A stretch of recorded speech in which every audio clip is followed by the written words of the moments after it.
अपने ही YouTube channel math king maker concept focus आज हम पढ़ने वाले हैं क्लास 11th का chapter 16 that is probability. Probability बहुत ही डिफिकल्ट टॉपिक लगता है बच्चों को, लेकिन अगर इसको कंसेप्ट वाइज समझा जाए तो बहुत ही आसान सा टॉपिक है और बहुत ही मज़ेदार टॉपिक है। इसके अंदर क्या डिस्कस करेंगे हम? Random experiments, outcomes and sample space के बारे में पढ़ेंगे, कुछ एग्जाम्पल्स एक्सरसाइज डिस्कस करेंगे। उसके बाद पढ़ेंगे event, impossible and sure events के बारे में। उसके बाद सिंपल इवेंट, कंपाउंड इवेंट और कम्प्लीमेंट्री इवेंट, और कुछ इवेंट्स के प्रोबेबिलिटीज़ पढ़ेंगे, क्या क्या इवेंट हो सकती हैं। ठीक है, उसके बाद में हम एक्सियोमेटिक अप्रोच टू प्रोबेबिलिटी पढ़ेंगे। ओके, और एग्जाम्पल्स डिस्कस करने वाले हैं और probability of equally likely outcomes, और उसके बाद पढ़ेंगे कि पी ए यूनियन बी क्या होता है, probability of A union B. देखिए, इस चैप्टर को अच्छे से समझने के लिए जो मेरे 9th और 10th वाले जो लेक्चर हैं प्रोबेबिलिटी के ऊपर, उसको आप पहले जाके देखिए। वीडियो डिस्क्रिप्शन में मैं इसका जो है लिंक आपको डाल दूंगा, तो आपको अच्छे समझ आएगा। ये सारी चीज़ें अच्छे से समझने के लिए लेक्चर को पूरा देखते रहिए मेरे साथ। तो सबसे पहले हम बात करते हैं रैंडम एक्सपेरिमेंट की। रैंडम एक्सपेरिमेंट क्या होते हैं? देखो, जब बात करते हैं रैंडम एक्सपेरिमेंट, तो यहाँ पे आपको जो है दो चीज़ें याद रखनी है। क्या दो चीज़ें याद रखनी है? रैंडम एक्सपेरिमेंट का मतलब है कि यहाँ पे दो चीज़ें होंगी हमारे पास। क्या होगी? कि लाइकली आउटकम्स आ सकते हैं। लाइकली आउटकम्स मतलब लाइकली रिजल्ट्स आ सकते हैं। जैसे मैं इसका पहले एग्जांपल के थ्रू आपको इसको समझाऊंगा। एग्जांपल क्या है? मान लीजिए आपने एक जो है कॉइन टॉस किया, तो कॉइन टॉस करने के बाद क्या आ सकता है? या तो हेड आ सकता है या टेल आ सकता है। ठीक है, तो क्या आप 100% श्योर हो कि हेड ही आएगा? क्या आप 100% श्योर हो कि टेल ही आएगा? है ना? तो आप प्रेडिक्शन नहीं लगा सकते कि हेड आएगा कि टेल आएगा। दोनों की ही इक्वल पॉसिबिलिटी है आने की। ठीक है, तो उसको कहते हैं हम लाइकली आउटकम्स। लाइकली आउटकम्स मतलब कोई भी आ सकता है, या तो हेड आ सकता है या टेल आ सकता है। ठीक है, और मोर देन वन आउटकम्स होने चाहिए। More than one outcomes. तो ऐसी एक्सपेरिमेंट्स को, ऐसी जो जैसे सिक्का उछाला हमने, तो वहाँ पे क्या हेड और टेल मोर देन वन है, या तो हेड आ सकता है टेल आ सकता है। आप किसी का भी जो है प्रेडिक्शन नहीं लगा सकते। लाइकली आउटकम्स कह सकते हो उसको नो प्रेडिक्शन। कोई भी इसका प्रेडिक्शन आप नहीं कर सकते हो कि हेड आएगा कि टेल आएगा। तो ऐसे एक्सपेरिमेंट्स को हम कहते हैं रैंडम एक्सपेरिमेंट। ओके, उसके बाद देखिए, ये तो बात हुई सिक्के की। अब अगर मैं बात करूं किसकी? डाइस की। डाइस के ऊपर कितने नंबर होते हैं? 1 2 3 4 5 6। तो इसमें भी क्या है? कुछ भी आ सकता है, 1 भी आ सकता है, 1 से लेके 6 तक कोई भी एक नंबर आ सकता है अगर डाइस को थ्रो करते हो आप। तो यहाँ पे क्या है? मोर देन वन आउटकम्स आ सकते हैं, मोर देन वन रिजल्ट आ सकता है, और सभी रिजल्ट के आने की लाइकली पॉसिबिलिटीज़ है। कोई भी प्रेडिक्शन इसका नहीं लगा सकते हो आप। तो डाइस का फेंकना, सिक्के का फेंकना, ये सब क्या हो गए? ये हो गए रैंडम एक्सपेरिमेंट्स। ठीक है, उसके बाद है आउटकम्स। आउटकम्स का मतलब क्या होता है? आउटकम्स का मतलब है जो रिजल्ट आने वाला है। जो आपने सिक्का उछाला, उसका रिजल्ट क्या आया? या तो हेड आया या टेल आया, तो इसको कहेंगे हम उसका आउटकम्स। 1 2 3 4 5 6 इसमें से डाइस आपने थ्रो किया, तो 1 या 6 में से 1 2 3 4 5 6 में से कोई भी नंबर जो है आपका डिस्प्ले हो सकता है, तो उसको कहते हैं हम आउटकम्स। ठीक है, उसके बाद पढ़ेंगे सैंपल स्पेस। सैंपल स्पेस का मतलब क्या है?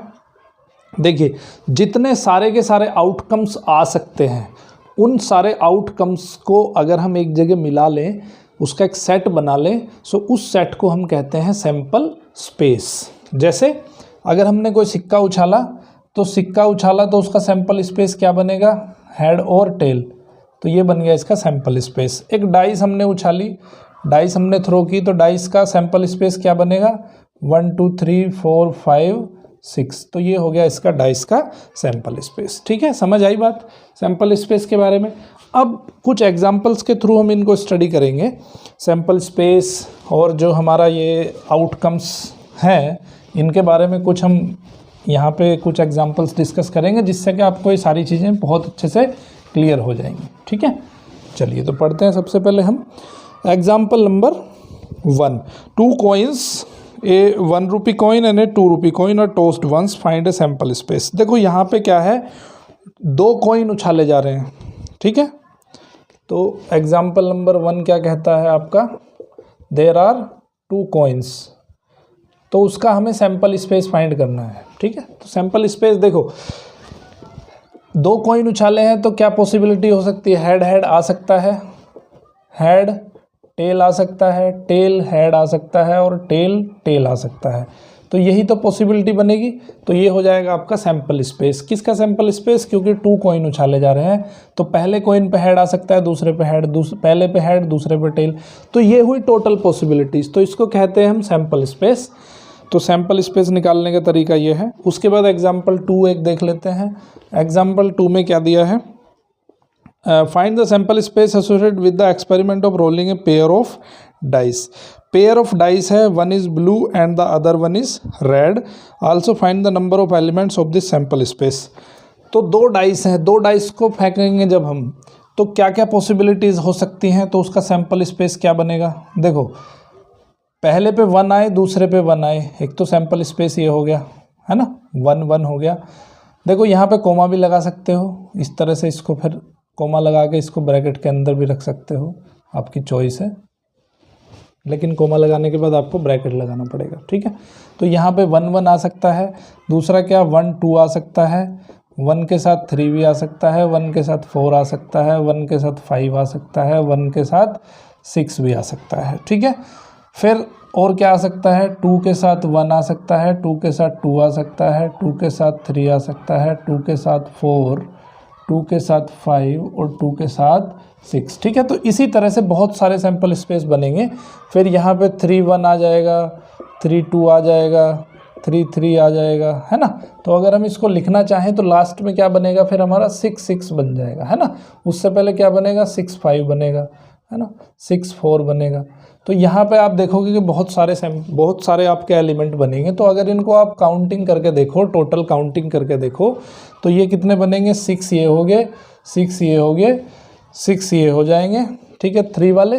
तो इस तरह से जो टोटल एलिमेंट आएंगे आपके, टोटल एलिमेंट इसके आ जाएंगे आपके कितने, 6 × 6 दैट इज़ 36।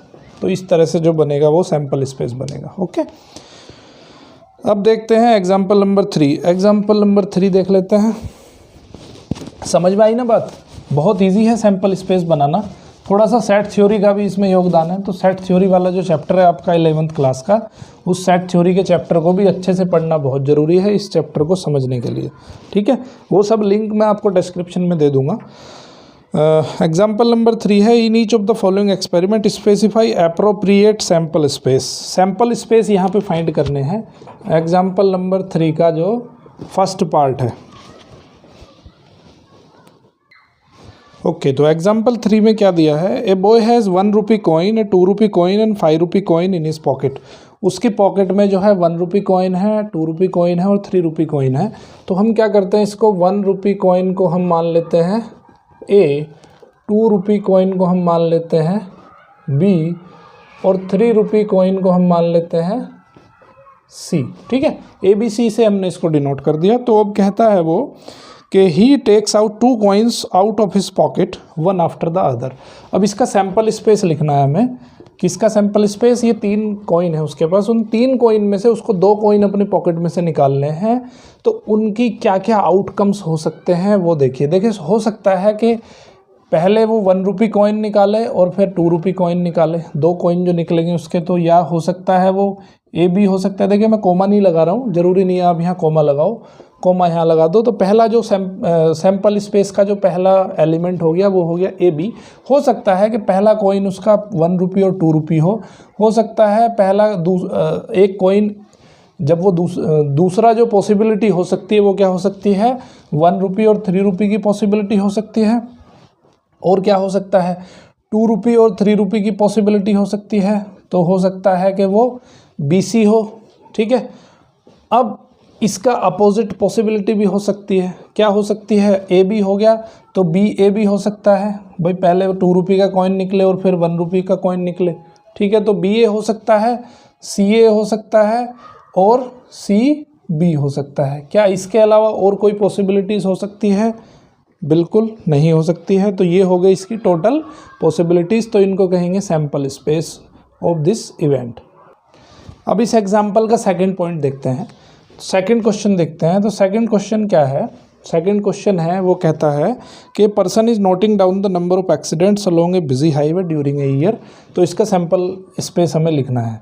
देखो number of accident during a year, ऐसा भी हो सकता है कि नंबर ऑफ एक्सीडेंट 0 हो, है ना, ऐसा भी हो सकता है नंबर ऑफ एक्सीडेंट 1 हो, ऐसा भी हो सकता है नंबर ऑफ एक्सीडेंट 2 हो, 3 भी हो सकते हैं, 4 भी हो सकते हैं, इससे ज़्यादा भी हो सकते हैं। ठीक है, तो ये कोई ऐसा लिमिटेशन नहीं है, कोई यहाँ पे ऐसा हम कोई रेस्ट्रिक्शन नहीं डाल सकते कि हमें पता है कि इतने नंबर ऑफ एक्सीडेंट मैक्सिमम हो सकते हैं। तो यहाँ पे जो सैंपल स्पेस बनेगा वो 0 से लेके इनफाइनाइट तक बनेगा। कितने भी नंबर ऑफ एक्सीडेंट्स हो सकते हैं ये हमें पता नहीं चलेगा। ठीक है, तो ये इनफाइनाइट सेट एक बन जाएगा, तो इसको कहेंगे इसका सैंपल स्पेस। ठीक है, समझ आई बात। अब इसके बाद देखते हैं एग्जाम्पल नंबर 4। फोर्थ एग्जाम्पल भी बिल्कुल ऐसा ही है, बहुत इजीली आपको समझ आ जाएगा। ठीक है, देखिए कोई भी चीज़ अगर आपको समझ नहीं आ रही है तो आप प्लीज़ कमेंट बॉक्स में ज़रूर कमेंट करिएगा, आपको कमेंट्स के थ्रू उसका जवाब मिलेगा। कोई सजेशन है तो वो भी मुझे बताइएगा। एग्जाम्पल नंबर 4 क्या कहता है कि ए कॉइन इज टोस्ट। तो देखो जब बात कॉइन की आती है तो कॉइन आने के बाद में 2 पॉसिबिलिटीज़ हो सकती हैं, तो हेड आएगा या टेल आएगा। ठीक है, तो अब कह रहा है इफ इट शोज हेड, अगर उसका हेड आता है तो we draw a ball from a bag consisting of 3 blue and 4 white balls. अब एक बैग है, अगर हेड आता है तो हम क्या करते हैं, बैग में से बॉल निकालते हैं, और बॉल कौन कौन सी है हमारे पास, वाइट बॉल है। वाइट बॉल कितनी है, वाइट बॉल है 4 और ब्लू बॉल है 3। ब्लू बॉल है हमारे पास 3। ठीक है, तो अगर हेड आता है तो हमें वाइट और ब्लू बॉल्स बैग में से निकालनी है। और अगर टेल आता है तो हम क्या करेंगे, टेल आने के बाद में क्या करना है, if it shows tail we throw a die. तो अब हम डाई थ्रो करेंगे, तो डाई के क्या क्या पॉसिबिलिटीज़ होती हैं, 1 2 3 4 5 6 पॉसिबिलिटीज़ होती हैं। ठीक है, ये डाई की पॉसिबिलिटीज़ होती हैं। तो अभी हमें सैंपल स्पेस फाइंड करना है। सैंपल स्पेस क्या हो सकता है, देखो पहली कंडीशन ये देख लेते हैं कि अगर हेड आता है तो क्या होगा। अगर हेड आता है तो वाइट बॉल निकालेगा, हेड आता है तो वाइट 1, हेड आता है वाइट 2, हेड आता है वाइट 3, हेड आता है वाइट 4। तो चारों वाइट बॉल निकाल लेंगे, तो इस तरह से हेड आया तो वाइट चारों बॉल निकल जाएंगी। उसके बाद फिर ब्लू बॉल निकालेगा, वो हेड आता है ब्लू 1, हेड आता है ब्लू 2 बॉल, हेड आता है ब्लू 3 बॉल। ठीक है, अगर टेल आता है, टेल आता है तो क्या होगा, टेल आता है तो डाइस का 1 आ सकता है, टेल आता है डाइस का 2 आ सकता है, टेल 3, टेल 4, टेल 5 और टेल 6। तो ये बन गया आपका सैंपल स्पेस। ठीक है, बहुत इजी है, बहुत आसानी से हो जाएगा। तो ये हो गया आपका एग्जाम्पल नंबर 4। उसके बाद है consider the experiment in which a coin is tossed repeatedly until a head comes up, describe the sample space. तो अब देखो इसमें क्या है कि कॉइन को हमें रिपीटेडली तब तक हमें उसको उछालना है जब तक कि उसमें हेड ना आ जाए। ठीक है, तो एग्जाम्पल नंबर 5, उसकी कोई लिमिट नहीं है कितनी बार कॉइन को उछालना है, लेकिन उसमें क्या है, हेड आना चाहिए। ठीक है, तो अब इसको क्या करते हैं हम, भाई ऐसा हो सकता है कि पहली बार उछालें तो हेड आ जाए, है ना। अगर कॉइन 2 बार उछाला, हाँ उछालना तब तक है हमें जब तक हेड आता है, हेड नहीं आता है तब तक उछालना है उसको। ठीक है, हेड आ गया, दूसरी बार क्या है कि पहली बार टेल आ गया, दूसरी बार हेड आ गया, ऐसा भी हो सकता है। तब तक उछालना है जब तक हेड नहीं आता। फिर हम क्या कर सकते हैं, 2 बार उछाला तो टेल आया, तीसरी बार उछाला हेड आ गया, तो टी टी टी एच, इस तरह से ये क्या होगा, इसका कहीं पे एंड नहीं होगा, ये क्या बढ़ता चला जाएगा। ठीक है, लेकिन कॉइन को हमें कब तक उछालना है, जब तक कि कॉइन में हेड ना आ जाए। वहाँ उछालना बंद कर देंगे जहाँ पे हेड आ जाएगा। तो यहाँ पे हेड आया, पहले ही उछालने में हेड आ गया तो हमने बंद कर दिया। ऐसा भी हो सकता है कि 2 बार उछालें तो हेड आए, पहली बार टेल आया, हेड आया, tail tail head, tail tail tail head, tail tail tail head. तो ये क्या है, अनलिमिटेडली सेट जो है आपका चलेगा। तो ये हो जाएगा इसका सैंपल स्पेस। ठीक है, तो पहले चैप्टर के अंदर, पहली एक्सरसाइज के अंदर हमने पढ़ा कि सैंपल स्पेस को कैसे कैसे हमें बनाना है, ठीक है। उसके बेस पे पूरी आपकी एक्सरसाइज 16.1 हो जाएगी। 16.1 एक्सरसाइज में कोई भी अगर आपको डाउट आते हैं कमेंट बॉक्स में मुझे ज़रूर कमेंट करिएगा, ठीक है। तो अभी हम पढ़ेंगे इवेंट के बारे में। इवेंट क्या होता है? देखो अभी हमने पढ़ा सैंपल स्पेस, तो event is nothing but it is a subset of sample space. It is a subset of sample space, ठीक है।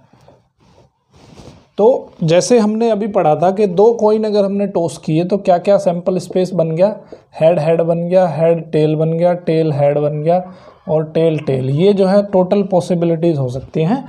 तो ये बन गया आपका सैंपल स्पेस। तो अब इवेंट अगर हम लिखें तो दोनों सेम आने की इवेंट, देखो इवेंट हम कुछ भी बना सकते हैं अपने हिसाब से। तो अगर हम लिखें, मान लो हम इवेंट 1 लिखते हैं, इवेंट 1 कैसा होना चाहिए कि सेम ऑन बोथ कॉइन्स।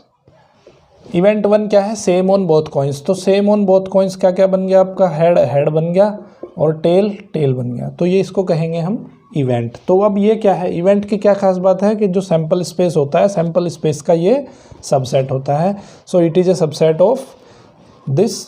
दूसरा इवेंट हम मान लेते हैं कि डिफरेंट ऑन बोथ कॉइन्स। तो अगर दोनों कॉइन्स पे डिफरेंट आ रहा है आउटकम, तो हम उसको इवेंट को क्या कहेंगे? हेड टेल हो सकता है, टेल हेड हो सकता है, ठीक है। तो ये हो गए इसके पॉसिबल आउटकम्स, जो कि अब इन आउटकम्स का अगर हम एक सबसेट बना लें, सबसेट अपनी डेफिनेशन के अनुसार अगर बना लें, तो उस डेफिनेशन को क्या कहेंगे? हम इवेंट कहते हैं। तो ये E1 हो जाएगा, ये E2 हो जाएगा, same on both coins, different on both coins, ठीक है। तो इस तरह से ये होता है आपका इवेंट। उसके बाद कहेंगे हम ऑकरेंस ऑफ इवेंट। और occurrence of event, occurrence of event क्या है? अगर आपसे कोई पूछे कि भाई दोनों, देखो E1 और E2 ये इवेंट है, इसका ऑकरेंस क्या है? ऑकरेंस ये है। ऑकरेंस जो है कितनी हो सकते हैं इसमें से, जो सेट, ये जो सेट है आपका टोटल सैंपल स्पेस है, इस सैंपल स्पेस में से ये occurrence same on both side both coins आने की क्या कितनी ऑकरेंस है? तो 2 ऑकरेंस है यहाँ पे, 1 और 2, 2 आउटकम्स हो सकते हैं, ठीक है। उसके बाद है आपका type of event, impossible and sure events. Impossible event के नाम से ही पता चल रहा है आपका, ऐसा इवेंट जो बिल्कुल ही इम्पॉसिबल हो। तो अब यहाँ पे पढ़ेंगे हम इम्पॉसिबल इवेंट्स, इम्पॉसिबल इवेंट, और एक है श्योर इवेंट, ठीक है। इम्पॉसिबल इवेंट का मतलब क्या है कि ऐसा इवेंट जो फाई के बराबर हो, ठीक है। ऐसा इवेंट जो फाई के बराबर हो, इसका मतलब है कि इस इवेंट के अंदर कोई भी एलिमेंट नहीं होगा। और श्योर इवेंट का मतलब है कि ये इवेंट जो है वो सैंपल स्पेस के बराबर होगा, ठीक है। तो ये वाला जो अगर सैंपल स्पेस है, तो इस सैंपल स्पेस को हम क्या कहते हैं? श्योर इवेंट कहते हैं, ठीक है। जैसे एक एग्जांपल ले लेते हैं हम। एग्जांपल ले लिया हमने, एक हमारे पास इवेंट है। इवेंट क्या लिखते हैं?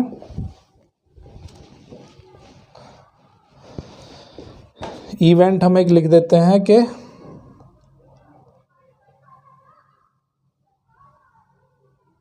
Seven number on throw a die. एक डाइस को जब हम फेंकते हैं तो नंबर 7 आता है, ठीक है। ये कोई इवेंट मान लिया हमने। तो क्या ऐसा हो सकता है? बिल्कुल नहीं हो सकता है। तो ये इवेंट कैसी हो गई? ये इवेंट हो जाएगी आपकी इम्पॉसिबल इवेंट, ठीक है। समझ गए बात? अब दूसरी इवेंट के बारे में बात करते हैं। दूसरी इवेंट क्या ले ली हमने? नंबर लेस देन 7, ठीक है। या कह दो आप natural number less than 7 on throw a die. एक डाइस को जब हमने थ्रो किया तो एक नेचुरल नंबर आया लेस देन 7, ठीक है। तो नेचुरल नंबर लेस देन 7 क्या होता है? 1 2 3 4 5 6, ठीक है। ये सेट बनेगा एक। क्या ये सेट जो डाइस का सेट है उसके सैंपल स्पेस के बराबर है, बिल्कुल बराबर है। तो इसका मतलब क्या हुआ कि ये इवेंट कैसी हो गई, ये इवेंट हो गई आपकी श्योर इवेंट। श्योर इवेंट का मतलब है कि अगर आप डाइस को फेंकते हो तो ऐसा 100% पॉसिबल है, ऐसा ही होगा, ठीक है। तो नंबर 1 से लेके 6 तक इन्हीं में से कोई सा आएगा, डाइस फेंकोगे तो ऐसा तो नहीं हो सकता कि कोई भी नंबर ना आए, है ना। तो इसको कहेंगे हम श्योर इवेंट। समझ आई बात? ओके। अब उसके बाद पढ़ेंगे सिंपल इवेंट। सिंपल इवेंट क्या है? देखो ये जो सैंपल स्पेस है, अगर इस सैंपल स्पेस में से हम एक एक इवेंट को अलग कर लें, एक एक आउटकम्स को अलग कर लें, तो उस एक एक आउटकम को हम क्या कहते हैं? उसको कहते हैं हम सिंपल इवेंट, ठीक है। यानी कि सैंपल स्पेस के सिंगल एलिमेंट को कहेंगे हम सिंपल इवेंट, ठीक है। तो सिंपल इवेंट क्या है? Simple event is a single element of sample space, ठीक है। बहुत सिंपल सी चीज़ है, तो इसको कहेंगे हम सिंपल इवेंट। तो किसी भी सैंपल स्पेस में, जैसे हमने लिया था HH, HT, TH और TT, तो अगर ये सैंपल स्पेस है तो अगर इसका हमें सिंपल इवेंट लिखना है तो सिंपल इवेंट्स क्या हो सकती हैं? सिंपल इवेंट्स हो जाएंगी इसकी HH हो जाएगी, HT हो जाएगी, TH हो जाएगी और TT हो जाएगी, ठीक है। अब दूसरी चीज़ पढ़ेंगे हम कंपाउंड इवेंट। कंपाउंड इवेंट क्या है कि कहीं भी अगर इवेंट मोर देन वन हो, इवेंट्स मोर देन वन, उसको कहते हैं हम कंपाउंड इवेंट, ठीक है।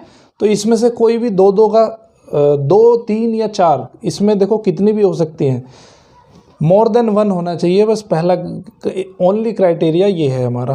तो एक इवेंट हम ले सकते हैं HH, HT, ठीक है, ये भी एक कंपाउंड इवेंट होगी। इवेंट 2 ले लिया हमने HH, HT, TH, ये भी एक कंपाउंड इवेंट हो जाएगी। और एक E3 भी ले लिया हमने HH, HT, TH और TT, तो ये भी कैसी हो जाएगी? एक कंपाउंड इवेंट हो जाएगी। बस शर्त यह है कि इवेंट जो है मोर देन वन होनी चाहिए, ठीक है। अब उसके बाद पढ़ेंगे हम कंप्लीमेंट्री इवेंट। कंप्लीमेंट्री, देखो सेट के अंदर भी हमने कंप्लीमेंट्री ऑलरेडी पढ़ चुके हैं। तो कंप्लीमेंट्री का मतलब क्या होता है कि सेट थ्योरी के अंदर भी कंप्लीमेंट्री पढ़ा है। कंप्लीमेंट्री का मतलब होता है कि उस सेट को छोड़ के बाकी सब, ठीक है। और कंप्लीमेंट्री किसके रेस्पेक्ट में निकालते हैं हम? सैंपल स्पेस के रेस्पेक्ट में निकालेंगे। तो कंप्लीमेंट्री इवेंट, ठीक है। थोड़ा सेट थ्योरी के अंदर चलते हैं कि ये अगर हमारे पास सेट है A, ठीक है, ये यूनिवर्सल सेट है, तो A का जो कंप्लीमेंट्री है वो कैसे निकालते हैं? A complementary is equal to U minus A को उसमें से माइनस कर देते हैं यूनिवर्सल सेट में से। तो यहाँ पे कंप्लीमेंट्री इवेंट हम कैसे निकालेंगे? A इवेंट, देखो यूनिवर्सल सेट हमारा क्या है यहाँ पे? S है, ठीक है, S है हमारा सैंपल स्पेस। तो सैंपल स्पेस में से अगर हम A को माइनस कर देते हैं तो हमारा आ जाएगा कंप्लीमेंट्री इवेंट, ठीक है। ओके, उसके बाद है इवेंट A और B। इवेंट A और B, देखो इसको सेट थ्योरी से हम कंपैरिजन करेंगे। A और B का मतलब क्या होता है? A और B का मतलब होता है कि या तो वो A में हो, या वो B में हो, या वो दोनों में ही हो, ठीक है। तो इसका मतलब होता है simply A union B, okay. एक होता है हमारा इवेंट A एंड B, ठीक है। ये सब सेट थ्योरी के अंदर पढ़ चुके हो आप।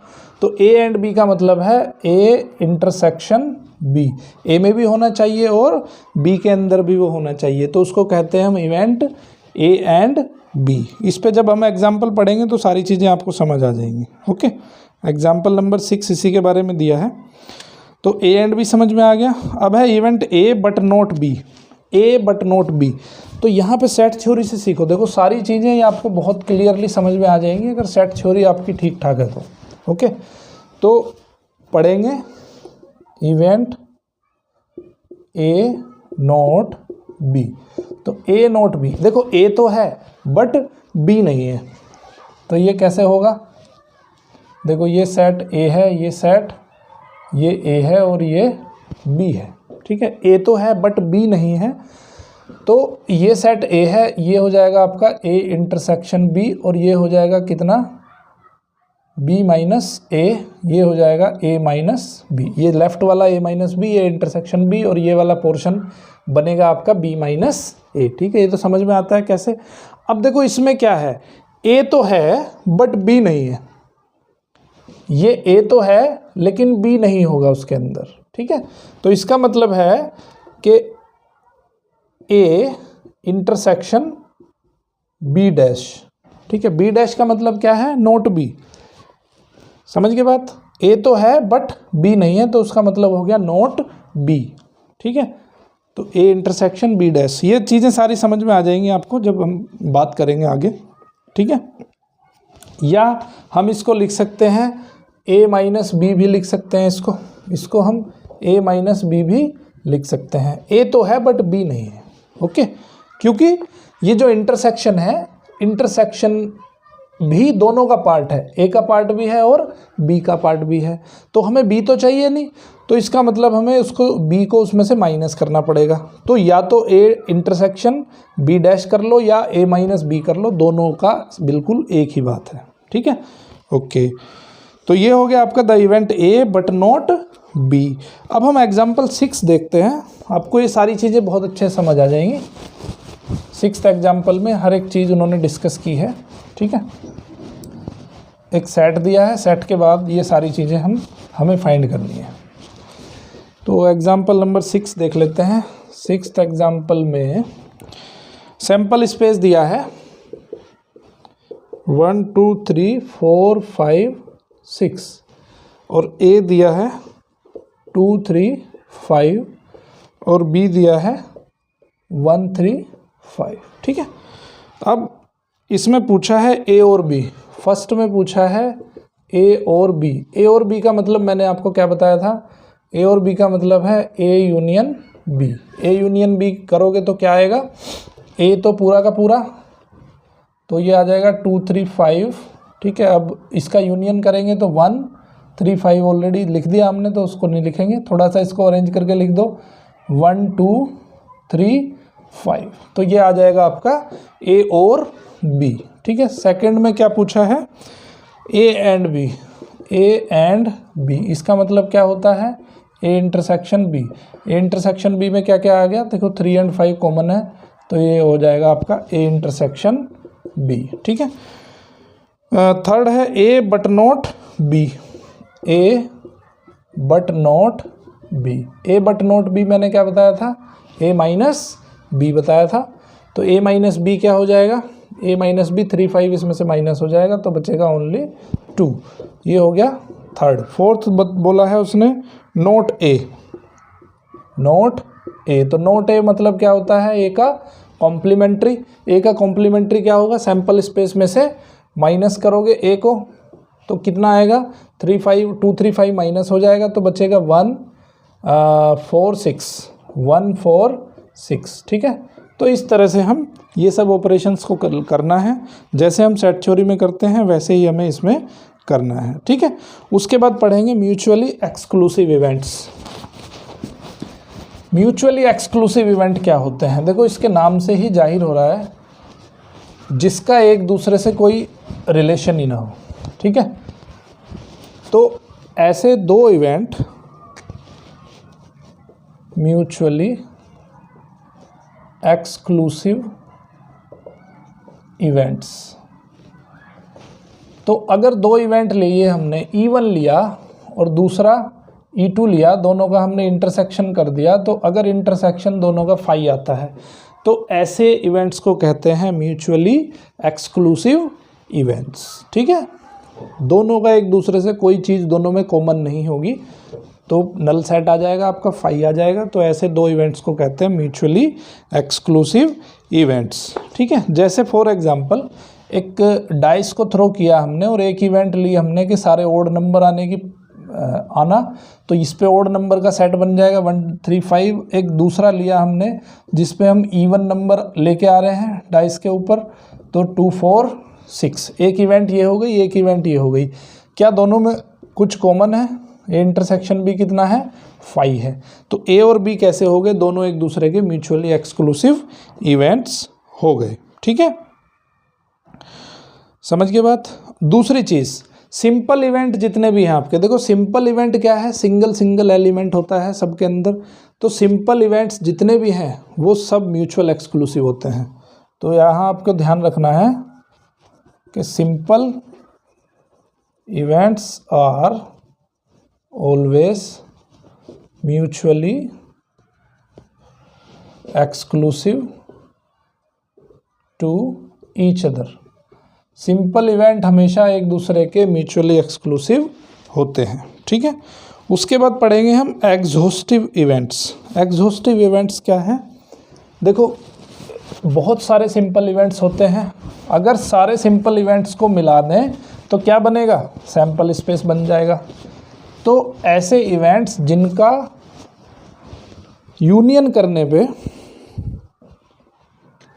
ये है आपका एग्जॉस्टिव इवेंट्स, एक्सहॉस्टिव इवेंट्स। ठीक है, तो अगर E1 union E2 union E3 union E4 सबका यूनियन कर दें, तो यूनियन करने के बाद में और En अगर एक लास्ट है, तो अगर इनका यूनियन करने पे सैंपल स्पेस बनता है, ठीक है, तो ऐसे इवेंट्स को क्या कहते हैं? हम एग्जॉस्टिव इवेंट्स कहते हैं। जैसे हमने पीछे पढ़ा था, ए क्या था हमारा? 1 3 5 था, बी क्या था? 2 4 6 था। ठीक है, तो अब ये इवेंट कैसे हैं? ए यूनियन बी करोगे तो क्या बनेगा? 1 2 3 4 5 6 बनेगा। ये क्या है? आपका सैंपल स्पेस है। तो ए और बी दोनों, देखो ये दोनों कैसे इवेंट्स हैं? ये म्यूचुअली एक्सक्लूसिव इवेंट थे, अभी हमने पीछे पढ़ा, म्यूचुअली एक्सक्लूसिव इवेंट्स भी हैं ये। और ये दोनों इवेंट कैसे हैं? एग्जॉस्टिव इवेंट्स भी हैं। ये दोनों इवेंट जो हैं आपके वो एग्जॉस्टिव इवेंट्स भी हैं। ठीक है, तो ऐसे अगर कोई इवेंट होते हैं जो म्यूचुअली एक्सक्लूसिव भी हैं और एग्जॉस्टिव इवेंट्स भी हैं, ठीक है, तो ऐसे फिर एक नया नाम आता है म्यूचुअली एक्सक्लूसिव एग्जॉस्टिव इवेंट्स। ठीक है, mutually exclusive and exhaustive events. तो ये जो दोनों इवेंट्स हो गए वो कैसे हो गए? म्यूचुअली एक्सक्लूसिव भी हैं एंड एग्जॉस्टिव इवेंट्स भी हैं। समझ में आई बात? तो एग्जॉस्टिव इवेंट्स जरूरी नहीं है कि 2 ही इवेंट हों। एग्जॉस्टिव इवेंट्स आपके 3 भी हो सकते हैं, 4 भी हो सकते हैं, 5 भी हो सकते हैं। ठीक है, तो लेकिन उनका कंडीशन ये है कि उनको अगर हम यूनियन करें उन सब की, तो यूनियन करने के बाद में हमारा सैंपल स्पेस बनना चाहिए। कंडीशन ये है। ठीक है,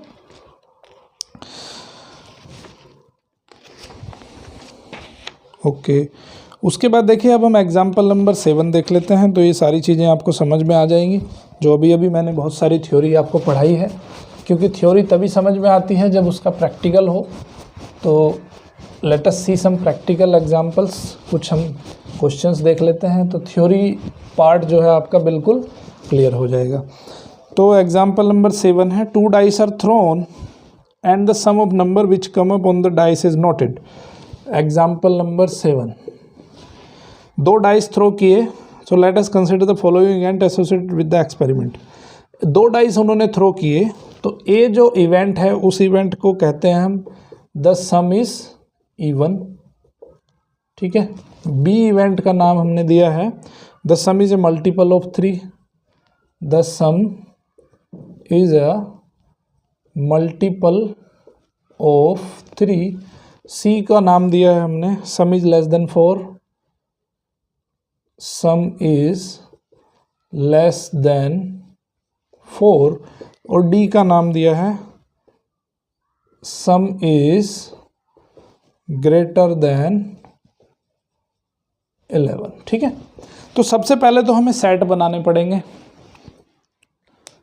पहले ए सेट को बना लो। 2 डाइस फेंकी है तो सम इवन कब कब हो सकता है, उसकी क्या क्या स्पेस बनेगा, क्या क्या सैंपल स्पेस बनेगा, उसको बना लो पहले। सम इज इवन, देखो 1 पहली डाइस पे 1 आया, दूसरे पे 1 आया, तो ये भी इवन बनेगा। 1 3 आया, 1 5 1, ठीक है, 1 के साथ कहानी पूरी हो गई।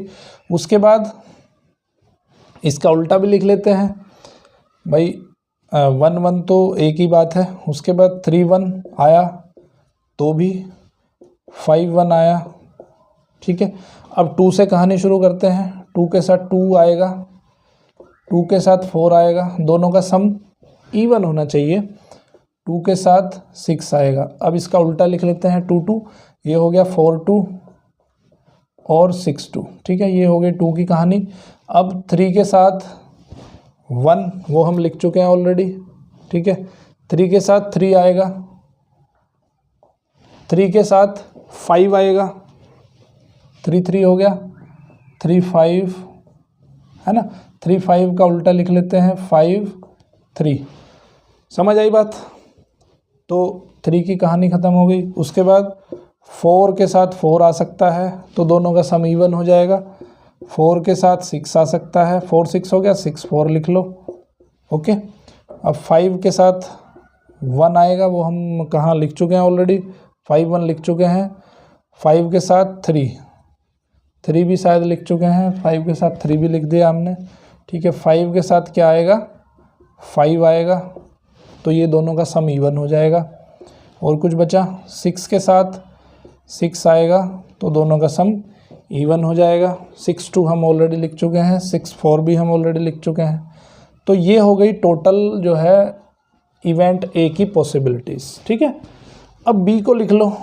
बी क्या है, the some is a multiple of 3। तो सम मल्टीपल ऑफ 3 कब हो सकता है, जब यहाँ पे 1 आए 2 आए। 1 2 भी मल्टीपल है, 2 1 भी मल्टीपल है, ठीक है। 1 2 2 1। उसके बाद 1 के बारे में लिख लिया, ठीक है। 1 और 5 भी, 1 + 5 6 है, मल्टीपल ऑफ 3 है, तो इसको 5 1 भी लिख लो, दोनों ही इसके मल्टीपल हो जाएंगे, ठीक है। उसके बाद 1 की कहानी ख़त्म हो गई। उसके बाद 2 से शुरू करते हैं। 2 और 1 हम ऑलरेडी लिख चुके हैं। 2 और 4 लिखोगे तो 6 हो जाएगा, और 4 और 2 लिखोगे तो वो भी 6 हो जाएगा, ठीक है। 2 4 हो गया। उसके बाद 3 और 3 लिखोगे तो 6 हो जाएगा, है ना। और कुछ पॉसिबिलिटीज़ हैं। 3 6 भी 9 होता है, तो 3 6 लिखोगे तो ये भी 3 का मल्टीपल है, और 6 3 लिखोगे, 6 + 3 ये भी 3 का मल्टीपल है, ठीक है। उसके बाद 4 पे आ जाओ। 4 2 हम लिख चुके हैं ऑलरेडी, है ना। 4 4 4 5 लिख सकते हैं, 4 5 और 5 4, ठीक है, ये 2 आगे। उसके बाद 5 1 ऑलरेडी यहाँ पे लिख चुके हैं। 5 2 नहीं हो सकता, 5 3 नहीं हो सकता, 5 4 हो सकता है, तो 5 4 भी हम ऑलरेडी लिख चुके हैं, ठीक है। तो 5 के सब हो गए। उसके बाद 6 पे आते हैं। 6 3 हो सकता है, 6 3 हम लिख चुके हैं। 6 4 नहीं हो सकता, 6 5 नहीं हो सकता, 6 6 हो सकता है, ठीक है। तो ये आ गया आपका सेट बी, जिसमें सम इज़ ए मल्टीपल ऑफ 3। अब सी लिखेंगे। सी क्या है, सम is less than 4। Less than 4 का मतलब 1 1 1 2 1 3 लिख देंगे तो वो लेस देन 4 नहीं होगा, वो 4 के बराबर आ जाएगा। हमें रखना है लेस देन 4, ठीक है। 1 1 हो गया, 1 2 हो गया, 2 1 हो गया, ठीक है। बाकी कोई पॉसिबिलिटीज़ है क्या, 3 1 तो वो 4 हो जाएगा, 3 2 5 हो जाएगा। तो सी खाली ये सेट आ गया। डी आ गया आपका, सम इज़ ग्रेटर देन 11। तो ग्रेटर देन 11 की केवल 6 और 6 पॉसिबिलिटीज़ हैं, उससे कम तो सब इक्वल टू 11 या उससे छोटा ही रहेगा। तो ये डी सेट आपका ये बन गया, ठीक है। अब एग्जाम्पल में क्वेश्चन में क्या कह रहा है वो हमें देखना है। Which pair of these events are mutually exclusive. तो म्यूचुअली एक्सक्लूसिव का मतलब क्या होता है कि इंटरसेक्शन। तो हम देख लेते हैं कि कौन सा पेयर म्यूचुअली एक्सक्लूसिव है। तो ए इंटरसेक्शन बी निकालो। क्या फाई आ सकता है इंटरसेक्शन बी? देख लेते हैं। देखो यहाँ पे 3 3 लिखा है, कहीं यहाँ पे 3 3, हाँ बिल्कुल 3 3 यहाँ पे भी है, 3 3 यहाँ पे भी है। तो ए और बी तो म्यूचुअली एक्सक्लूसिव नहीं हो सकते हैं। ठीक है, अब ए और सी को देख लेते हैं। ए और सी देखो ये 1 1 है और ये 1 1 है, तो ए और सी भी म्यूचुअली एक्सक्लूसिव नहीं हो सकते हैं। फिर ए और डी को देख लेते हैं। ए और डी में क्या है? 6 6, देखो 6 6 इसमें भी है, 6 6 इसमें भी है। तो ए को तो कैंसिल कर दो, ए तो किसी के साथ भी म्यूचुअली एक्सक्लूसिव का पेयर नहीं बना रहा है। ठीक है, अब बी को हम चेक कर लेते हैं। तो बी को चेक कर लो। बी को चेक करेंगे, क्या इसमें कोई कॉमन है आइटम? देखो बी और सी को चेक कर लो, 1 2 है, 1 2 है, दोनों में कॉमन है।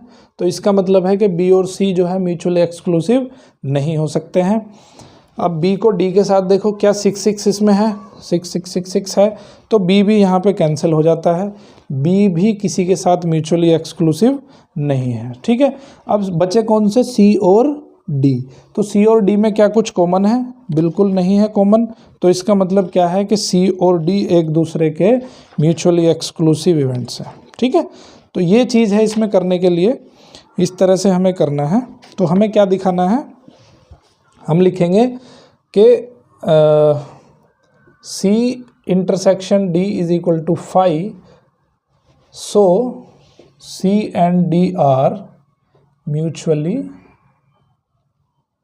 Exclusive pair. ठीक है, ये जो पेयर हैं सी और डी के, ये हैं म्यूचुअली एक्सक्लूसिव। बाकी म्यूचुअली एक्सक्लूसिव नहीं है, उसका भी रीजन आप दोगे, क्योंकि A intersection B is not equal to phi, A intersection C is not equal to phi, A intersection D is not equal to phi. So A किसी के साथ भी म्यूचुअली एक्सक्लूसिव पेयर नहीं बनाता है। Similarly B intersection C is not equal to phi, B intersection D is not equal to phi. Similarly B भी किसी के साथ म्यूचुअली एक्सक्लूसिव पेयर नहीं बनाता है। तो सी और डी को जब हमने इंटरसेक्शन निकाला तो फाई आया, तो इसका मतलब है कि सी और डी एक दूसरे के म्यूचुअली एक्सक्लूसिव इवेंट्स हैं। ठीक है, अब हम एक और एग्जांपल देख लेते हैं, एग्जांपल नंबर 8। ठीक है, समझ में आया ना? चीज़ें क्लियर हुई? थ्योरी से ज़्यादा नहीं समझ में आता है, बट उसको प्रैक्टिकली अगर देखते हैं तो बहुत सारी चीज़ें यहाँ पे क्लियर हो जाती हैं। ठीक है, तो अभी देखते हैं एग्जांपल नंबर 8। 8th एग्जांपल क्या कहता है? Coin is tossed 3 times. एक कोइन है जो हमने 3 बार उछाला उसको। Consider the following event. A जो इवेंट है उसमें है no head appears, no head appears. B एक इवेंट है जिसके पास है exactly 1 head appears, exactly 1 head appears. ठीक है, सी एक इवेंट है at least 2 head appear, at least 2 head appears. ठीक है, अब देखो सेट बनाने हैं यहाँ पे। ए सेट क्या बनेगा? नो हेड अपीयर्स, हेड किसी में आता ही नहीं है, तो कौन सा सेट हो गया? Tail tail tail. तीनों में किस में है? तीनों में टेल आएगा, तो ये ए सेट हो जाएगा। बी सेट क्या बनेगा? एग्जैक्टली 1 हेड अपीयर्स, तो वो क्या बनेगा? 1 हेड आना है बस, हेड टेल टेल आ सकता है। ठीक है, और टेल हेड टेल आ सकता है, और टेल टेल हेड आ सकता है। तो सेट भी ये हो जाएगा जिसमें एग्जैक्टली 1 हेड आएगा। तो इसमें एक हेड आ गया, इसमें एक हेड आ गया, इसमें फर्स्ट थ्रो में हेड आया, सेकंड थ्रो में हेड आया, और थर्ड थ्रो में हेड आया। ठीक है, सी क्या है? सी में उसने दिया है एटलीस्ट 2 हेड अपीयर्स, एटलीस्ट 2। ठीक है, मतलब कम से कम 2 हेड होने चाहिए, ज़्यादा तो कितने भी हो सकते हैं। ठीक है, तो कम से कम 2 हेड क्या होंगे? देखो पहला तो यही है कि तीनों हेड आ जाएं, है ना। एटलीस्ट का मतलब है कम से कम 2 हेड होने जरूरी हैं। तो 2 हेड हो गए, एक तीसरा टेल हो जाएगा। ठीक है, अब की बार क्या हुआ? हेड टेल हेड हो जाएगा, है ना, और टेल हेड हेड हो जाएगा। ठीक है, क्या और भी कोई पॉसिबिलिटीज़ है? बिल्कुल नहीं है, यही पॉसिबिलिटीज़ हो सकती हैं, है ना। तो इसमें क्या है? कम से कम 2 हेड हैं, हर एक इवेंट में कम से कम, हर एक सिंपल इवेंट के अंदर कम से कम 2 हेड होना जरूरी है। ठीक है, तो ये आ जाएगा आपका ABC। ओके, अब हमें बताना है do they form A set of mutually exclusive and exhaustive events. तो क्या ये म्यूचुअली एक्सक्लूसिव और एग्जॉस्टिव इवेंट का सेट बनाते हैं? ओके, तो म्यूचुअली एक्सक्लूसिव देख लेते हैं। A इंटरसेक्शन B कितना है? 5 है ना। A इंटरसेक्शन B 5 आ जाएगा। A इंटरसेक्शन C कितना आ जाएगा? ये भी 5 आ जाएगा। तो इसका मतलब है कि A तो सबके दोनों के साथ, B और C के साथ पेयर वाइज म्यूचुअली एक्सक्लूसिव है। ठीक है, अब B और C को देख लेते हैं। B इंटरसेक्शन C क्या है? ये भी 5 है ना। तो इसका मतलब है कि B भी म्यूचुअली एक्सक्लूसिव है, C भी म्यूचुअली एक्सक्लूसिव। मतलब तीनों में अगर हम इंटरसेक्शन निकालें पेयर वाइज तो तीनों का इंटरसेक्शन क्या आ गया? 5 आ गया है।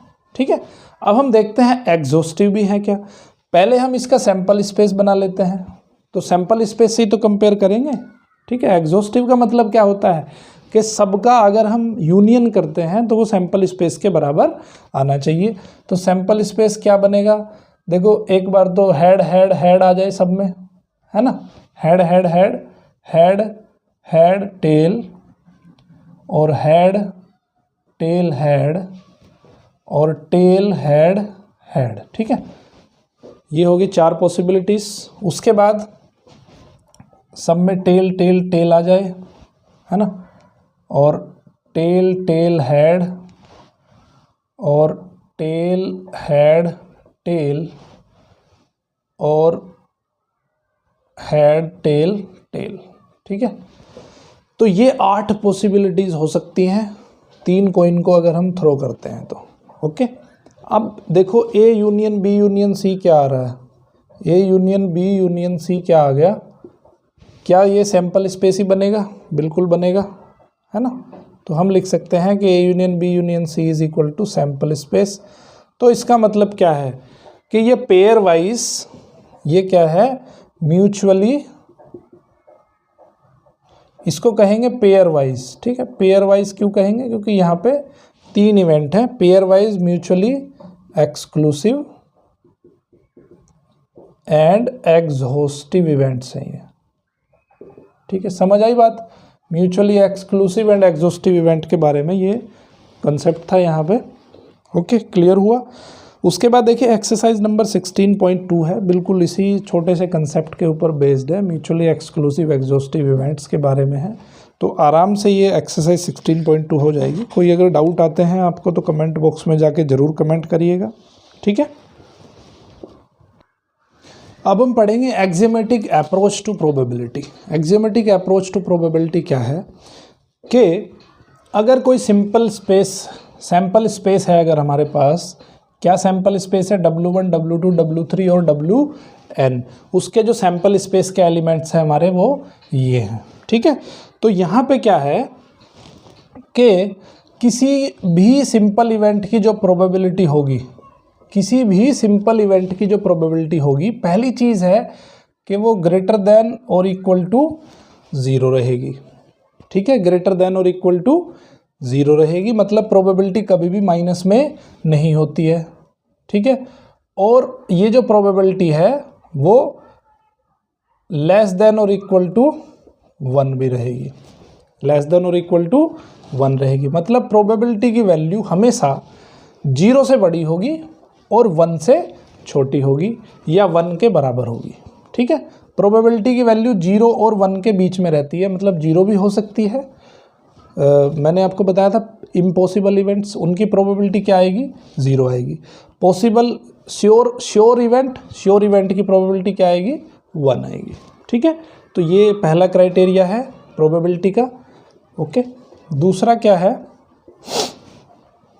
कि अगर ये जो सिंपल इवेंट्स हैं हमारे पास W1 W2 W3 Wn, अगर इनकी प्रोबेबिलिटी को हम ऐड कर दें, Pw1 Pw2 Pw3, इन सबको अगर हम ऐड कर दें Pwn, तो उसकी वैल्यू कितनी आएगी?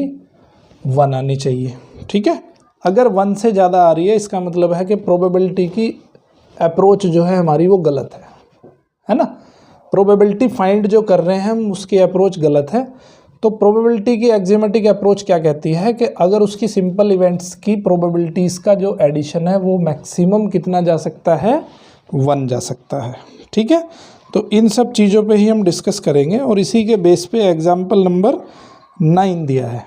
ठीक है, देखो इसको हम थोड़ा देख लेते हैं। अगर हम कॉइन टॉस करते हैं, है ना, कॉइन टॉस करते हैं तो हेड या टेल आता है। तो हेड की प्रोबेबिलिटी कितनी है, देखो टोटल आउटकम्स कितने हैं इसके, 2। हेड आ सकता है या टेल आ सकता है, वो मैंने क्लास 9th की में ही आपको बता दिया था, 9th और 10th में ही बता चुके हैं कि प्रोबेबिलिटी का मतलब क्या होता है। प्रोबेबिलिटी का मतलब है कि favourable outcomes upon total outcomes. ठीक है, तो यहाँ पे हेड के फेवर में कितने हैं, 1 है। टोटल कितने हैं हमारे पास, 2 हैं। टेल का भी क्या है, 1/2 है, जो हो जाएगी प्रोबेबिलिटी।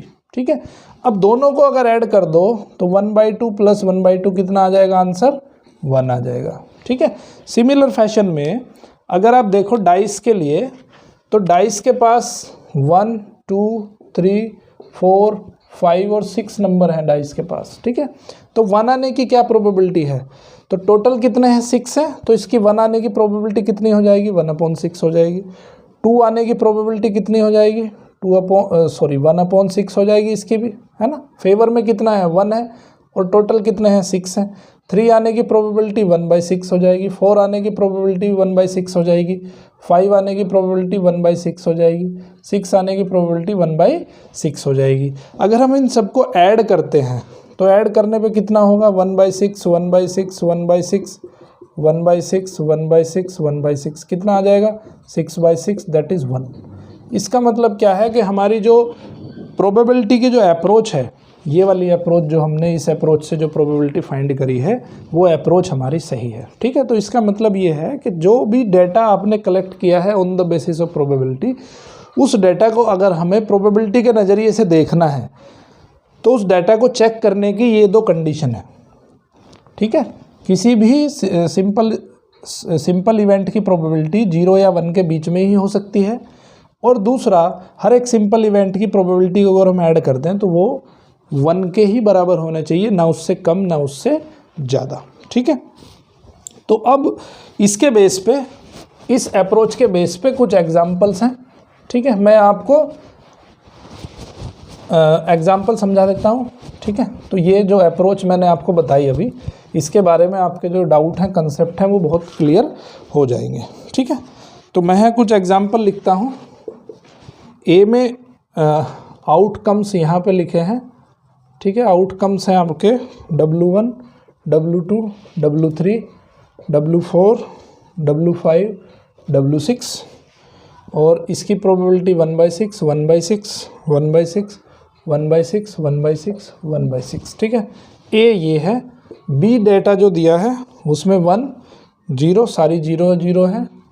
ओके, सी जो डेटा है वो है 1/8 2/3 1/3 1/3 1/3 -1/4।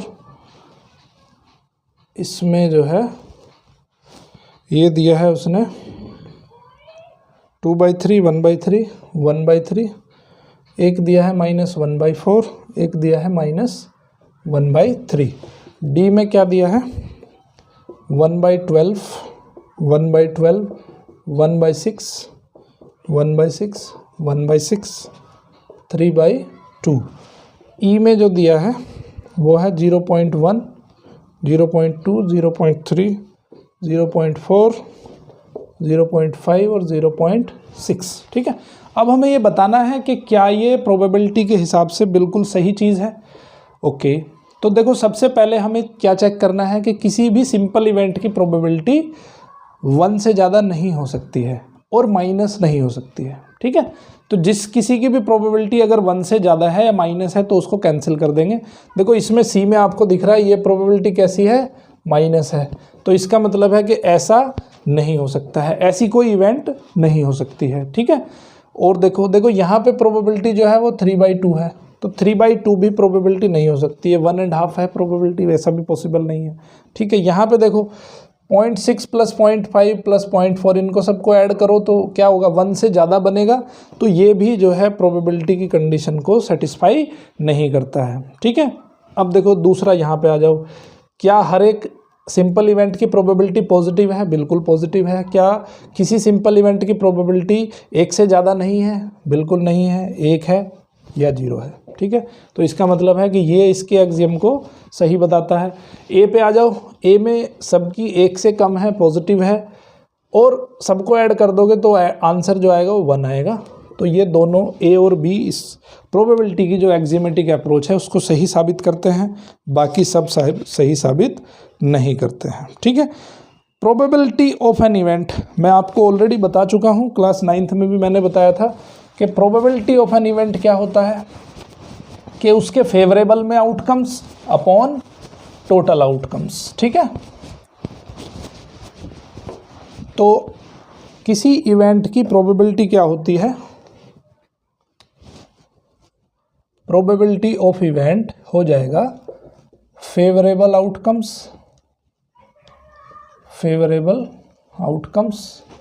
Upon total outcomes.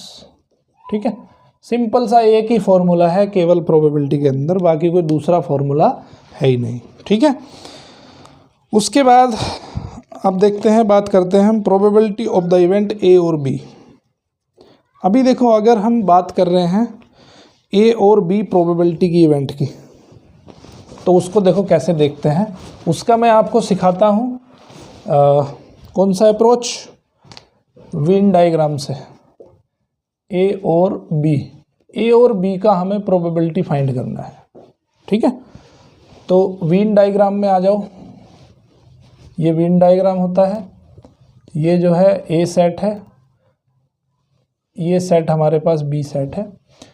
तो ये जो पोर्शन है इसको मैं क्या लिख सकता हूँ? इसको मैं लिख सकता हूँ a माइनस बी, है ना।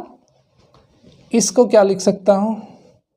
a इंटरसेक्शन b, यहाँ पे यूनिवर्सल स्पेस है, और इस सेट को लिख सकता हूँ मैं b माइनस ए। बात आई समझ में, है ना भाई। ये भी जो इंटरसेक्शन वाला पार्ट है वो भी b का पार्ट है, तो a माइनस बी मतलब है कि जो b का पार्ट है वो सब माइनस कर दो, a एक रहे जिसमें कि b ना हो, तो वो a माइनस बी हो जाएगा, ये a इंटरसेक्शन b हो जाएगा, ये b माइनस ए हो जाएगा। किसी की अगर ये समझ में नहीं आ रहा हो तो वेन डायग्राम का मेरा लेक्चर देख लेना सेट थ्योरी के अंदर, सबसे लास्ट में जो मैंने सिखाया है डे 6 आई थिंक है, उसका लिंक भी मैं आपको डिस्क्रिप्शन में दे दूंगा। सेट थ्योरी समझना, इस प्रोबेबिलिटी से पहले सेट थ्योरी को समझना बहुत ज़रूरी है। ठीक है, तो ये वेन डायग्राम से करेंगे हम तो बहुत सिंपली आपको समझ आ जाएगा। तो हमें किसकी प्रोबेबिलिटी निकालनी है? ए और बी। ए और बी का मतलब क्या है? हमने अभी बताया आपको P A union B. A union B की आपको प्रोबेबिलिटी निकालनी है। ठीक है, तो कैसे निकालेंगे उसको देख लेते हैं। देखो, पी ए यूनियन बी क्या लिख सकते हैं हम? Probability of A union B को क्या लिख सकते हैं? ए और बी का यूनियन हमें लिखना है। ठीक है, तो मैं इसको लिख सकता हूँ probability of A plus A union B को लिखने का तरीका देखो, कई तरीकों से हम इसको लिख सकते हैं। ए यूनियन बी को A minus B union A intersection B union B minus A, ऐसे भी लिख सकते हैं। दूसरा तरीका है कि ए लिख लिया हमने, ए लिख लिया प्लस ये वाला सेट बचा, तो ये वाला सेट कौन सा है? बी माइनस ए है, तो मैं इसको ऐसे भी लिख सकता हूँ। ठीक है, इक्वेशन नंबर 1 बन गई। ओके, अब हम सेट बी को कैसे लिख सकते हैं? सेट बी को लिखने का तरीका क्या है? सेट बी को लिखने का तरीका है, देखो जो सेट बी है, बी सेट इंटरसेक्शन लिख दूं और उसको प्लस कर दूं बी माइनस ए से, तो ये बी सेट लिखा जाएगा पूरा का पूरा, है ना। तो पी बी को मैं क्या लिखता हूँ? मैं लिखता हूँ पी ए इंटरसेक्शन बी और plus A intersection B plus B minus A, P B minus A. तो ये आ गई इक्वेशन नंबर 2। दोनों को माइनस कर दो, 1 माइनस 2 करेंगे तो क्या बनेगा, P A union B minus P B is equal to, B minus A से बी माइनस ए कैंसिल हो जाएगा, बचेगा P A minus P A intersection B. ठीक है, इसको उधर ले जाओ तो ये हो जाएगा P A union B is equal to P A plus P B minus P A intersection B. ठीक है, तो अगर आपको कभी भी प्रोबेबिलिटी ऑफ ए और बी निकालना हो तो प्रोबेबिलिटी ऑफ ए और बी क्या आ जाएगा, P A plus P B आ जाएगा। ठीक है, अब यहाँ पे देखो एक चीज़ आपको ध्यान में आ रही होगी कि if A and B are mutually exclusive events, A and B are mutually exclusive, तो म्यूचुअली एक्सक्लूसिव अगर ए और बी हो जाते हैं तो क्या होगा, तो ए इंटरसेक्शन बी कितना आ जाएगा, फाई के बराबर आ जाएगा। तो मतलब ये 0 हो जाएगा। तो हम पी ए यूनियन बी को क्या लिख देंगे, P A plus P B. समझ आई बात। तो ये यहाँ से एक फॉर्मूला जनरेट हो गया। ये देखो आपका वेन डायग्राम अप्रोच से 1-2 लाइन में ही सोल्व हो गया। बाकी आप और थ्योरेटिकली अप्रोच लगाओगे तो बहुत लंबा हो जाएगा, समझ में भी नहीं आएगा आपको। ठीक है, ओके। एक दूसरी चीज़ हम देख लेते हैं कि अगर ए इवेंट होने की प्रोबेबिलिटी, देखो ये तो हो गया ए और बी की प्रोबेबिलिटी।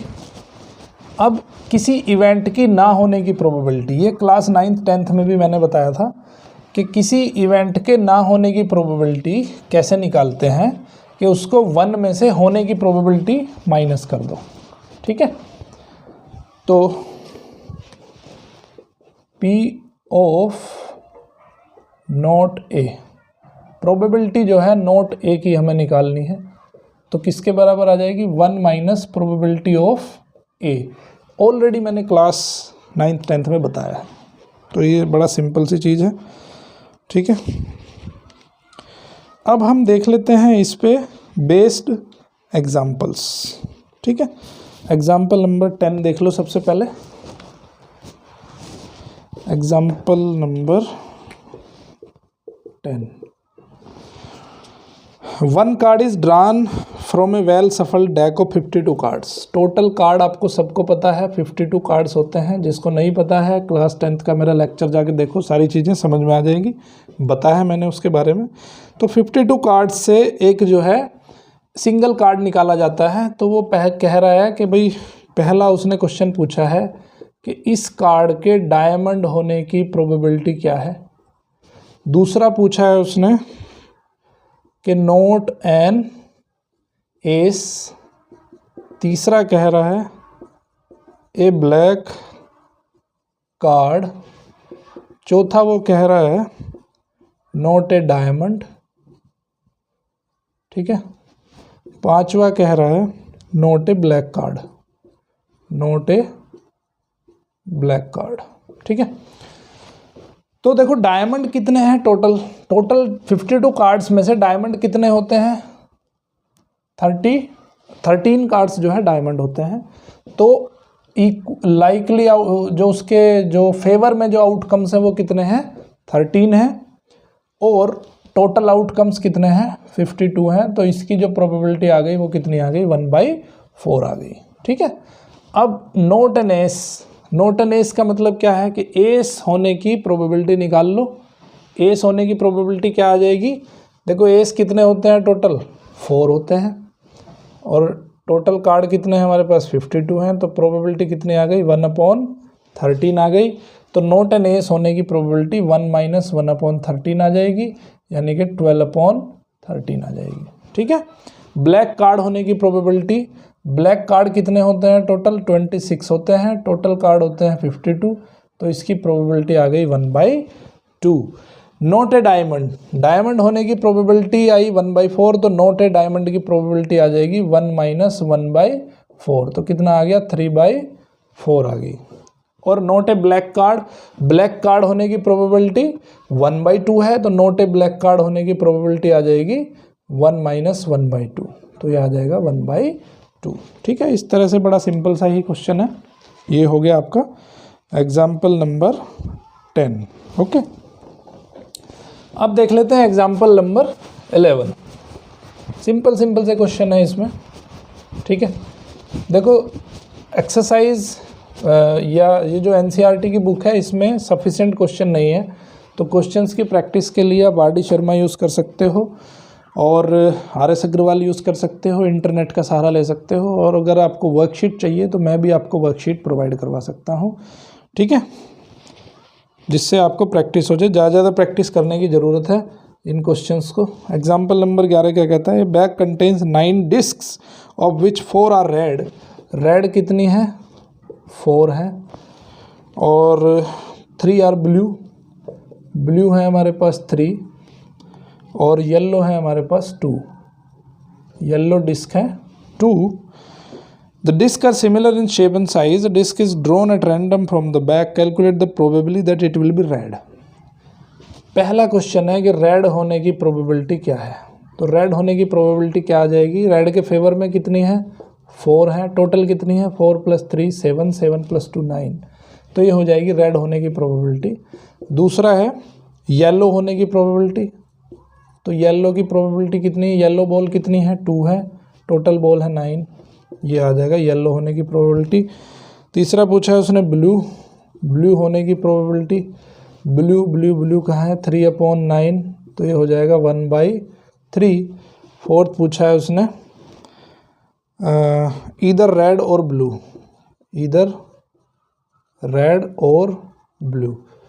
ठीक है, तो रेड और ब्लू होने की प्रोबेबिलिटी क्या होगी, तो रेड और ब्लू होने की प्रोबेबिलिटी देखो, या तो एक ही बॉल ड्रॉ करी है उसने, तो एक बॉल या तो रेड हो सकती है या ब्लू हो सकती है। ठीक है, तो रेड और ब्लू का मतलब क्या है, अगर रेड को हम ए इवेंट मान लें और ब्लू को हम बी इवेंट मान लें, तो रेड और ब्लू, आइदर रेड और ब्लू, और यहाँ पे आ गया, तो इसका मतलब क्या है कि हमें निकालनी है probability of A union B. ठीक है, और ए एंड बी दोनों एक्सक्लूसिव इवेंट है, mutually exclusive event. Mutually exclusive क्यों है, क्योंकि वो अगर बॉल निकाल रहा है तो या तो वो रेड हो सकती है या वो ब्लू हो सकती है, बट दोनों नहीं हो सकती है। ठीक है, तो ए यूनियन बी है, तो ये आ जाएगा PA + PB।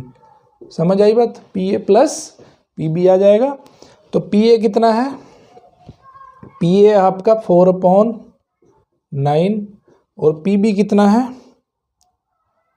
PB है आपका 3/9, तो कितना आ गया 7/9 आ गया। ठीक है, तो ये हो गया आपका एग्जाम्पल नंबर 11। ठीक है, ओके, तो अब देखते हैं हम एग्जाम्पल नंबर 12। एग्जाम्पल नंबर 12 में क्या कहता है कि 2 students Anil and Ashima appeared in an examination. The probability of Anil will qualify the examination is 0.5. तो हम क्या मान लेते हैं कि probability of Anil qualifying exam is 0.05। ठीक है, तो अनिल के क्वालिफाई करने की प्रोबेबिलिटी को हमने ए मान लिया, तो उस इवेंट को ए मान लिया, तो ए कितना है 0.05 प्रोबेबिलिटी है। और आशिमा जो एग्ज़ाम पास करती है उसकी जो प्रोबेबिलिटी है वो है 0.10, और the probability that both will qualify that means A intersection B, इसकी जो प्रोबेबिलिटी है 0.02 है। अब हमें फर्स्ट काम क्या करना है, हमें फाइंड करना है probability that both Anil and Ashima will not qualify. Ashim and Anil will not qualify, तो इसको हम अगर हम उसकी टर्म में लिखते हैं तो दोनों ही क्वालिफाई नहीं करते हैं, इसका मतलब A' इंटरसेक्शन B'। ठीक है, A0 इंटरसेक्शन B0 दोनों ही क्वालिफाई नहीं करेंगे, तो इसको हम कैसे लिख सकते हैं, इसको हम लिख सकते हैं डी मॉर्गन लॉ से A यूनियन B का कॉम्प्लीमेंट। A यूनियन B के कॉम्प्लीमेंट, अगर हमें किसी इवेंट का कॉम्प्लीमेंट फाइंड करना है तो उसको 1 - P A यूनियन B लिख सकते हैं, है ना। तो अब ए यूनियन बी का फॉर्मूला क्या होता है, 1 minus P A plus P B minus P A intersection B. ठीक है, ये फॉर्मूला रख दो। 1 माइनस पी ए कितना है, पी ए है 0.5, पी बी है 0.10, पी ए इंटरसेक्शन बी है 0.02। ठीक है, तो इसको जब सोल्व करेंगे ये आ जाएगा 1 माइनस, ये बचा 0.8, ये बचेगा 0.13, तो 0.13 ये कैलकुलेट होकर आ जाएगा 0.87। ठीक है, ओके। अब दूसरा क्या पूछा है उसने, समझ में आई बात। दूसरा जो पूछा है उसने कि at least one of them will not qualify the exam, at least one of them will not qualify the exam. तो ये जो हमने लिखा है कि एटलीस्ट वन ऑफ देम, इसको अगर मैं प्रोबेबिलिटी में लिख दूं, प्रोबेबिलिटी क्या फाइंड करनी है, at least one of them will not qualify the exam. तो मैं इसको किस तरह से लिख सकता हूं, देखो ये नेगेशन यहाँ पे यूज हो रहा है, कोई भी उसमें से, एटलीस्ट वन ऑफ देम मतलब कम से कम तो एक, और दोनों भी क्वालिफाई नहीं कर सकते हैं। ठीक है, ये उसने कंडीशन दी है। एटलीस्ट का मतलब समझो यहाँ पे, तो इसका मतलब क्या है कि भाई दोनों ही क्वालिफाई नहीं करेंगे। इसको मैं ऐसे लिख सकता हूँ कि 1 माइनस बोथ विल क्वालिफाई। ठीक है, बोथ विल क्वालिफाई, इसको ऐसे लिखा जा सकता है। तो ये हो जाएगा 1 माइनस बोथ विल क्वालिफाई मतलब 0.02, तो ये आ जाएगा 0.98। ठीक है, तो दूसरी प्रोबेबिलिटी जो है वो ये आ जाएगी, अगर उन दोनों में से एक भी एग्जाम को क्वालिफाई ना करे। ठीक है, अब तीसरा देखो, सी उसने क्या पूछा है, थर्ड पॉइंट क्या पूछा है उसने, one of them will qualify the exam, only one of them will qualify the exam, only one of them will qualify the exam, qualify the exam. तो देखो इसको पहले हमें लिखना पड़ेगा किसकी टर्म में, प्रोबेबिलिटी की टर्म में। तो इसको हम लिख सकते हैं केवल एक ही उसमें क्वालिफाई करेगा, तो अगर ए क्वालिफाई करेगा तो बी क्वालिफाई नहीं करेगा, है ना। ये तो जब ए क्वालिफाई करेगा उसकी प्रोबेबिलिटी ये हो गई। अब अगर बी क्वालिफाई करता है और ए क्वालिफाई नहीं करता है, तो दोनों एक दूसरे के म्यूचुअली एक्सक्लूसिव इवेंट हैं, तो दोनों को ऐड करने पे उसकी प्रोबेबिलिटी आ जाएगी। तो एक प्रोबेबिलिटी ये हो जाएगी कि भाई ए तो क्वालिफाई कर रहा है यहाँ पे, बी क्वालिफाई नहीं कर रहा है। अब ए क्वालिफाई नहीं करेगा और अब बी क्वालिफाई करेगा। ठीक है, तो ये लिखा मैंने। हमें क्या निकालना है, ए इंटरसेक्शन बी डैश और ए डैश इंटरसेक्शन बी। अब इसको थोड़ा समझ लेते हैं कि ए इंटरसेक्शन बी डैश का मतलब क्या होता है। ये ए है और ये बी है। ठीक है, ए इंटरसेक्शन बी डैश, हमें क्या निकालना है, ए इंटरसेक्शन बी डैश। तो देखो ए तो ये हो गया, बी डैश का मतलब क्या है, बी डैश का मतलब है कि ए का और बी डैश का इंटरसेक्शन। बी डैश में देखो, बी डैश में बी को छोड़ के सब चीजें आएंगी, है ना। तो ये जो कॉमन पार्ट है, जो इंटरसेक्शन ए इंटरसेक्शन बी है, ये भी तो बी का ही पार्ट है।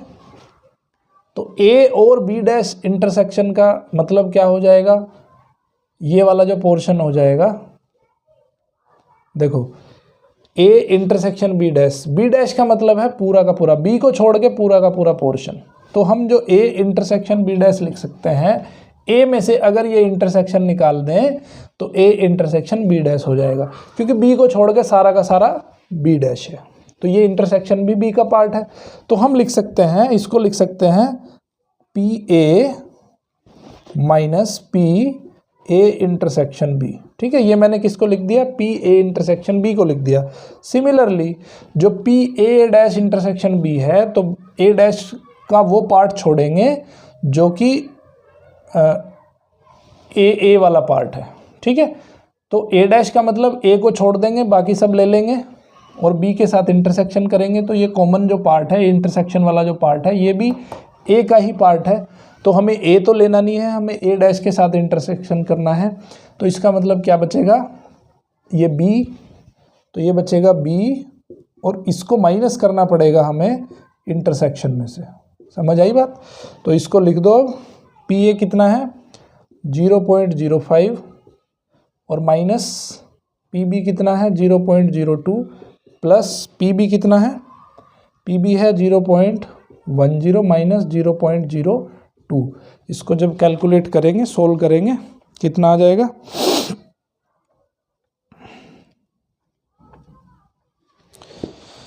इसको सोल्व करने के बाद में जो आंसर आ रहा है आपका,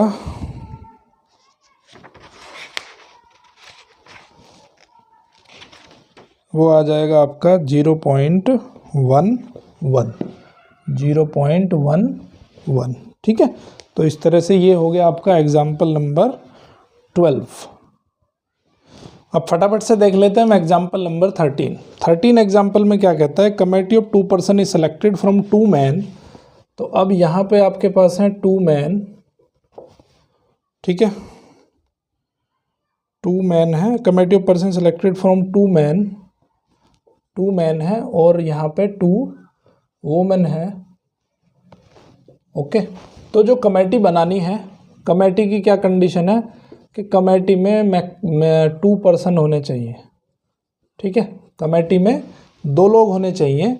तो पहली जो प्रोबेबिलिटी पूछ रहा है, वो पूछ रहा है एक कमेटी ऑफ 2 पर्सन से सिलेक्टेड, 2 पर्सन हमें इस कमेटी में से बनाने हैं जिसमें 2 मैन हैं 2 वुमेन हैं। What is the probability that the committee will have no man. No man मतलब उसमें केवल वुमेन ही वुमेन रहेंगी, है ना। तो भाई 2 वुमेन हैं, 2 वुमेन में से 2 वुमेन हमें सेलेक्ट करनी है। तो उसके जो फेवरेबल आउटकम हो जाएंगे वो कितने हो जाएंगे 2C2। यहाँ पे कॉम्बिनेशन का भी यूज़ है। 2 वुमेन में से 2 वुमेन चुनने के कितने तरीके हैं 2C2। ओके, और जो टोटल है हमारे पास, टोटल कितने हैं 4 हैं, तो 4 में से हमें 2 चुनने हैं। तो उसके तरीके कितने हो गए 4C2 हो गए। तो 2C2 कितना हो गया 1 आ गया, 4C2 आ गया 4 ×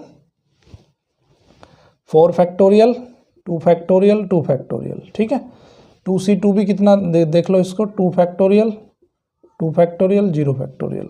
ठीक है, तो इससे ये कैंसिल हो गया, तो ये आ गया 1/, ये हो गया आपका 4 3 2 फैक्टोरियल, ये आ गया 2 फैक्टोरियल 2 फैक्टोरियल, 2 से 2 कैंसिल हो गया, 2 फैक्टोरियल 2 होता है, तो इसको 2 लिख देते हैं। ठीक है, तो ये आ गया, इसको जो है आप डिवाइड कर दो 2 आ जाएगा, तो ये आ जाएगा 1/6। ठीक है, तो पहली जो प्रोबेबिलिटी आ गई, मतलब नो मैन होने की जो प्रोबेबिलिटी है वो प्रोबेबिलिटी कितनी है 1/6 है। ठीक है, अब दूसरे में क्या कह रहा है वो, दूसरे में वो कह रहा है कि 1 मैन, दूसरे में कह रहा है कि 1 मैन उसको सेलेक्ट करना है। तो 1 मैन होने की प्रोबेबिलिटी देखो, 2 मैन में से 1 मैन सेलेक्ट करना है, तो उसका जो फेवरेबल आउटकम है वो कितने हो जाएंगे 2C1। अब देखो यहाँ पे एक आदमी तो सेलेक्ट हो गया, अभी कमेटी कितने लोगों की होनी है 2 लोगों की होनी है, तो उसमें खाली एक आदमी रहेगा और एक वुमेन भी सेलेक्ट करनी पड़ेगी हमें, है ना। तो एक वुमेन सेलेक्ट करने की जो तरीके हैं वो कितने हो जाएंगे 2C1 हो जाएंगे। तो मैन सेलेक्ट करने के जो तरीके हैं वो 2C1, वुमेन सेलेक्ट करने के तरीके 2C1। तो ये हो जाएगा इसका फेवरेबल आउटकम, और टोटल आउटकम कितना है 4 में से 2 सेलेक्ट करने हैं हमें। ठीक है, तो ये कितना हो गया 2 × 2/4C2 कितना हो गया 12 हो गया, है ना। तो ये हो गया आपका 1/3। तो ये प्रोबेबिलिटी आ गई कितनी इसकी, सॉरी 2C1 4C2 तो 6 होता है ना, 4C2 आता है आपका 6, 4C2 होता है 6। ठीक है, तो 2 3 जा 6, तो ये आ गया 2/3। तो ये आ गई सेकेंड प्रोबेबिलिटी। ओके, थर्ड में क्या कह रहा है वो, थर्ड में कहता है 2 man can be selected. Third में कह रहा है 2 मैन, तो 2 मैन का बड़ा सिंपल है, 2 मैन होने की प्रोबेबिलिटी 2 में से 2 सेलेक्ट हो जाएंगे और यहाँ पे 4C2 सेलेक्ट हो जाएंगे। तो 2C2 कितना होता है, 2C2 होता है आपका 1, ओके।